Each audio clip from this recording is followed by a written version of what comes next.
I've been experimenting a lot with the Corpse Exorcism Crafting the last 2 days, and I've done a lot of combos, and I've come to realize that really there's three main reasons to use this crafting strategy. And the reason one, you see people all over YouTube posting, you use pretty much the entire graveyard to max your drops and opportunity for a single finished item. You just get that drop. In fact, you get multiple drops because you stack additional item drops, which unfortunately have gone way up in price. Now, this is a screen cap I stole from one of Spicy Sushi's videos, and he has this format, which is kind of hard to interpret, but he uses this entire graveyard. The problem here, there's two problems, and first off, I don't like the format, so I've been using Pseudos POE tools, and that's the format you'll see with the crafts in this video. But more importantly, the problem is that all that stuff in the lower left, that's stacking additional item drops, and each one of those right now is 3 divine each, and so this cost of this is going to be outrageous. It's going to be more expensive than essence crafting, frankly, or fossil crafting, which are the other two ways to start an item. And so that's the problem, is prices are too high. More importantly than this even is just getting enough people to buy the corpses from, just trying to buy the fucking coffins. I had to every time I have to message like 60 people to get one seller. It's entirely price fixers. And anybody that's been experimenting with this crafting technique probably feels this pain as well. Unless you farm for the coffins, you're going to have this problem right here. Nobody's going to reply. So let me go back here and show what I was intending to try was strategy number 2, which is to do a partial graveyard, so you don't have to fill it all up and you save some money. So I actually developed this here, this combination, and if you look on the side, we have over 900 to modify our tier rating using 11 plus 50 to tiers. When you hit 900 and above, my understanding is that you're going to guarantee yourself all tier 1s. And then we use only one additional craft coffin, and so that's to give us a little bit of a chance to get a second drop.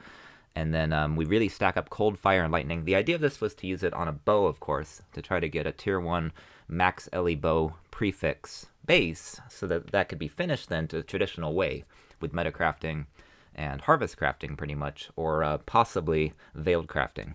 And of course, trying to minimize our chance to hit gem, life, mana, or physical modifiers. You can see it here on your screen. Problem is, I literally went in and went to buy the 1150 tiers, and I just had to message, and nobody replied. So I gave up on this. I wanted to develop even more simplified crafts based on number 3. The third function of this is that we can now create fractured influenced items or double fractured items, much like recombinators. And that, I think, is the real utility of this crafting system. So here's a simplified version of a craft, and I developed this one.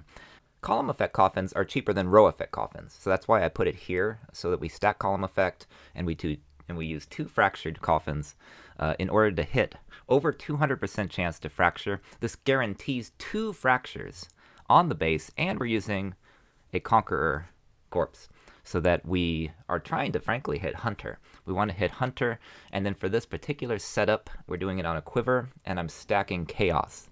So I did this quite a bit. I tried this craft out. Now you'll notice, of course, this effect of neighboring corpses. It happens to be beasts. That could be anything. That could be undead. That could be construct. It's just in this sample, it happens to be beasts.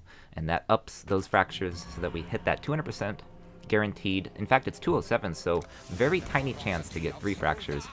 But you don't really need 3 fractures. In fact, I think it's worse than 2, because if the tier's not maxed out, you don't want that. You want 2 good ones fractured. You don't really want 3.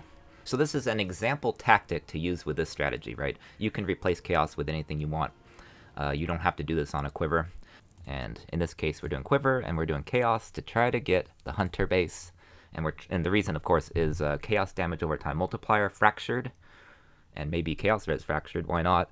And then that way you can just roll for tier 1 damage over time. So you're getting that double damage over time Quiver, and then you can just get life on there, and that has high value.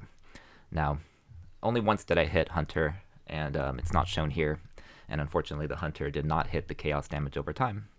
But this could be done over and over again. What I've done more, though, is actually this, because it's easier, because people ignore you when you try to buy the coffins, as we all know. And this one guarantees 1. It hits the 100% mark. So instead of double fractured, we're only rolling 1 fracture, but significantly less coffins and significantly less costly, very cheap. We only use 1 chaos, which gives us a 10 times chance for chaos mods, 100% chance to fracture, 100% chance that it is influenced. This setup here, of course, also done on Quivers. And you can see here I actually got an influence fracture, but it was a Crusader mod. Still cool. Of course, this is something I've done over and over again, and this is probably the only one I'm going to keep doing, frankly, because it is so much easier to make, and it's quicker, and it's less costly, and you're just rolling for that Hunter fracture. Now I want to showcase one more craft that I developed, one more strategy I should say, and that's right here. You can see here we have a little bit less attack modifiers. We have one row effect, and we're stacking the columns the same way. We're using the same corpse type. In this case, again, beast, could be anything. And then we're making sure that we get ourselves the 100% chance to fracture. Can you guess what this is? Why are we rolling for gem modifiers? Why are we putting it onto a Shaper or Elder base? Well, if you know the game well enough, you can probably guess this is for an amulet. We're trying to get a fractured Shaper amulet or Elder amulet with fractured +1 to all skills, or +1 to cold skills, fire skills, or Quant, which is a Shaper affix, or damage per intelligence, or damage per strength, which is the Elder version. We're trying to fracture that and have it so that it's basically a +1 with the Shaper mod that we want, which there aren't a lot on the server, and I think that's very lucrative. Unfortunately, it does require quite a few corpses, not the whole graveyard. And you can see here, when I did finally get it made, got this Onyx Amulet base, I hit evasion rating. I actually got the Quant, and I got the +1 to cold, but those are not the ones that hit the fracture. And so something you can experiment with if you want. I think this is the main utility of this crafting system. We can get fractured influence, we can get double fracture.